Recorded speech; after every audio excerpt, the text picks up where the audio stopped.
In this video, we're going to cover the top smartphone transitions that anyone can master in a matter of seconds. If you follow what we teach in this video, you can create videos like this.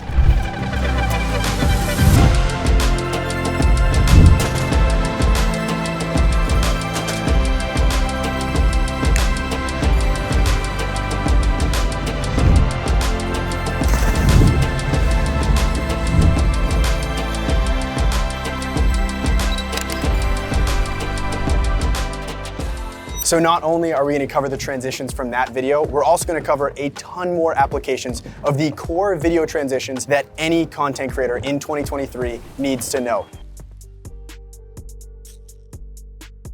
All right, up first, we have the camera whip transition. This is super fun. It's really simple, but it adds a lot of energy to your videos. And even Hollywood filmmakers use this all the time in their movies. All you need to do this transition is 2 separate clips, where the first clip, we have an action sequence, and the clip ends with you whipping the camera in one direction. Then in the second clip, you're gonna start that clip by almost continuing that whip movement. So if in the first clip, you whipped from the center to the right, which means you're whipping in a rightward direction, the second clip, you'd whip from the left to the center. This way the movement is continuous, but it brings you back to the main focus. So in this sequence, as we hike down to the city where we're gonna take a boat out on the ocean, this first shot is gonna be Courtney coming out of the Airbnb. We're then gonna whip to the right, which is then gonna carry us into the scene of walking down the hiking path, which will start with me whipping again from the left to the right of the screen. Then to put these 2 clips together, it's really simple. In the editing room, you just line them up right next to each other. You scroll to the point in the clip where the action is at its peak. That's where you're gonna place your cut point, and then you'll place the second clip, same thing, find the peak of that whip movement, create your cut, and it'll be almost perfectly seamless between the 2 clips.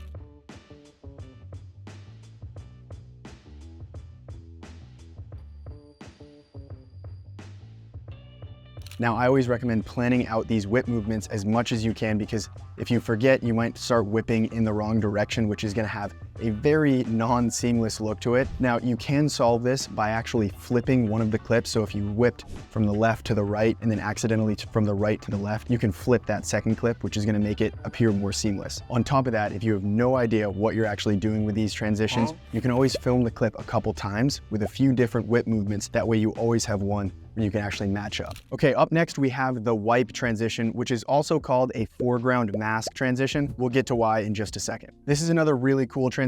It's a little bit more advanced than the whip transition that we went over earlier. But to do this, all you need again is 2 different shots, where at the end of the first shot, you move your camera in a way where something in the foreground wipes across the frame. So in the example that you're seeing right now, we have Courtney walking onto a train, where the train itself becomes the wipe in the foreground. And then the second shot is Courtney walking out from behind this stone pillar at the Colosseum in Rome. If you do it right, there isn't much fancy editing required. All you need to do, like before, is place a cut point at the peak of the action between the 2 clips, and you'll have a really seamless transition.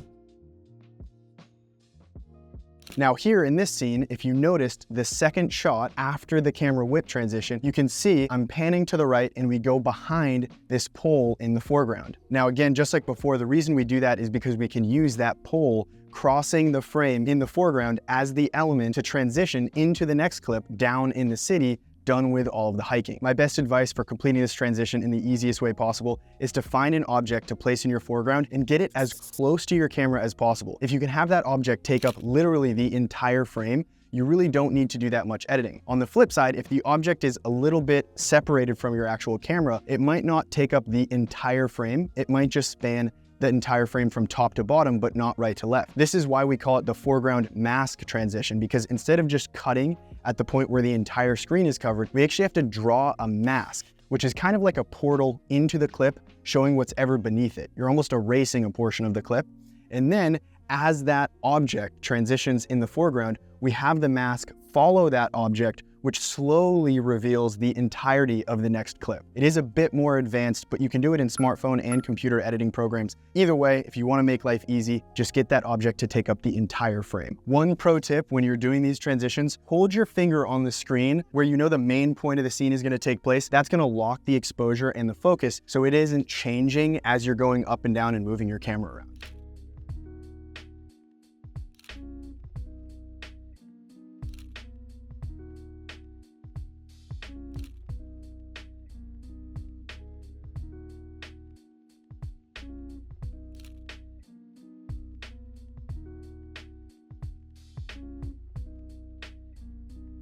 Up next, we have the match cut transition. I think this is one of the simplest of all the transitions, but I use it all the time. It's so fun to do, and it's really dramatic. Like, it always catches the viewer's eye. So to complete this, you just need 2 shots or more shots. You can actually stack clip after clip of this type of transition, and you need an anchor in the scene. And an anchor is just one object. It's usually the subject, but it could also be a car. It could be anything that is easily identifiable. You need it in the same exact spot in the frame for each clip.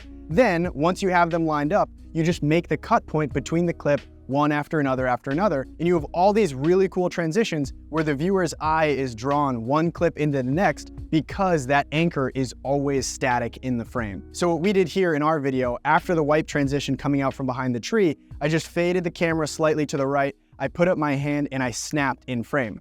Now the snapping hand is the anchor that draws us into the next frame, which is us on the boat in front of Amalfi. All right, we are back in the office with 2 more transitions to go over. The second to last one is the cut on black transition. This is really simple, and it follows one of the same principles that many of the other transitions have used. All you really need to do to complete this transition, while you're filming, introduce something into the frame that completely blacks out the screen. So in this example here, I actually bring my hand into the frame, which allows us to cut, bringing us into the second clip that is again black, and it's because the camera is pushed up against Courtney's back, which we're then going to pull back from, and she'll jump off into the water. Now, a pro tip for this transition, you can actually do the opposite, which is cutting on white. So a lot of people, they'll do this transition where they then point the camera into the sun or another really bright object that basically whites out the entire frame.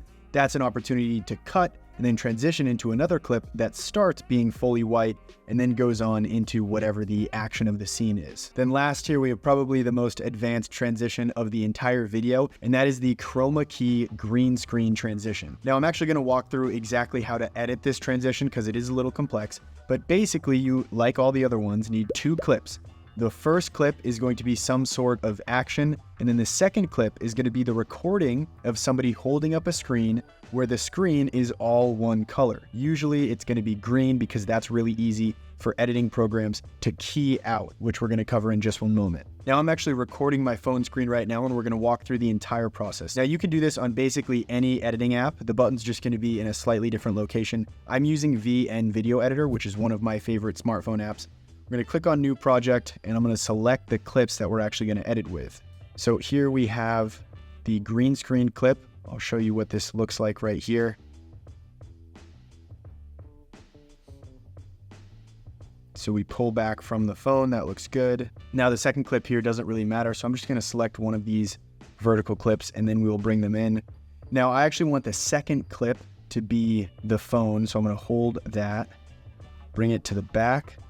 That way we start with this clip and it's going to transition into this one. Now, we want to trim this right around here before we do the zoom out. So we'll split that and delete the earlier section. Now that looks pretty good. Now we need to raise this clip up 1 layer. So we're going to select it, go to forward, and now we've brought that up a layer. So this way, when we draw, or not so much draw, but when we create that little window through the clip, it's going to show the clip beneath it, which is that first clip. And I promise this will all make sense in just a moment. So it'll play through this clip, and then we will transition to this clip where this green screen is essentially see-through. We're actually going to trim this a little bit more. Click split, and we'll delete this first section. Oh. All right, so now to create that green screen effect, all we have to do is select the clip, scroll until you see chroma. I'm going to select that right here. Now this is a color picker tool, so you can see as soon as we hover it over the color we want, it's basically eliminated that color, and now we can see the clip underneath it. Now, I want to adjust the spill. Looks like there's still a little bit more in the back that we need to do, so I'm going to bring that down. Now, I want to increase the intensity here of the color selection, because at the bottom here, obviously it's not removing anything, and as we move it up, it's taking more and more of that green color. So this looks pretty good to me.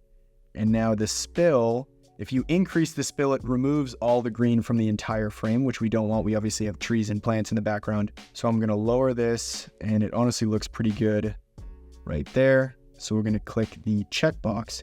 And now there's still one more step to it, but if we play through what we have, It looks pretty decent. There's not much glitchiness in this transition here.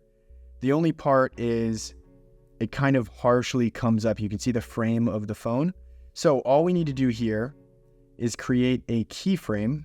So I'm going to select the clip, hit keyframe. That's locking the position, the scale, all the essentially effects of this clip where it is now. We're going to scroll back. I'm actually going to zoom in on the clip slightly. This way we can get the frame of the phone. See how the frame is there on the left-hand side? If we zoom in and reposition the clip, now the frame is out of what we can actually see.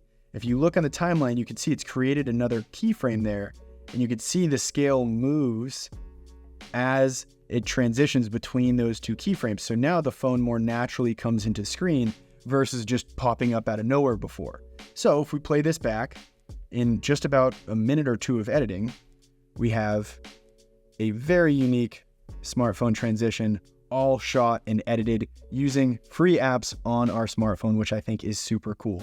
Now that pretty much does it for covering my top smartphone video transitions. If you do want to see a full step-by-step editing tutorial of this entire video, every transition, along with tons of other step-by-step editing tutorials covering commercials, YouTube videos, pretty much anything that you can do with a camera nowadays, I highly recommend you check out our full online course. It's called 14-Day Filmmaker. Then before you say, I don't want to spend a ton of money on an online course, it's actually the most affordable course on planet Earth with this much content. It only costs $48, but when you enroll, you actually get access to 3 programs. One is 14-Day Filmmaker, which covers pro cameras. You also get 14-Day Filmmaker Smartphone Edition, which covers the entire shooting and editing process for just smartphones. And yes, iPhones and Androids are included. You also get 1 Week Director, which is a storytelling masterclass. In these courses, you're going to learn all about the best gear you may or may not need, the most cinematic settings that are going to allow you to get the best quality footage out of the cameras that you're using, especially if you're using a smartphone. We're going to talk about the right apps for shooting, the best apps for editing,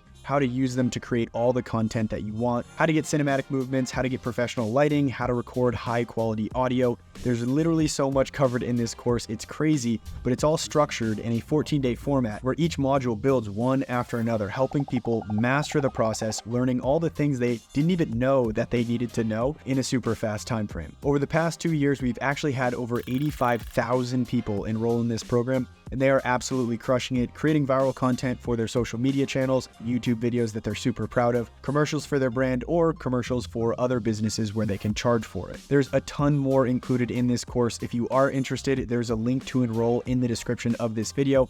Other than that, thank you so much for watching. Hit that subscribe button, and I will see you in the next one.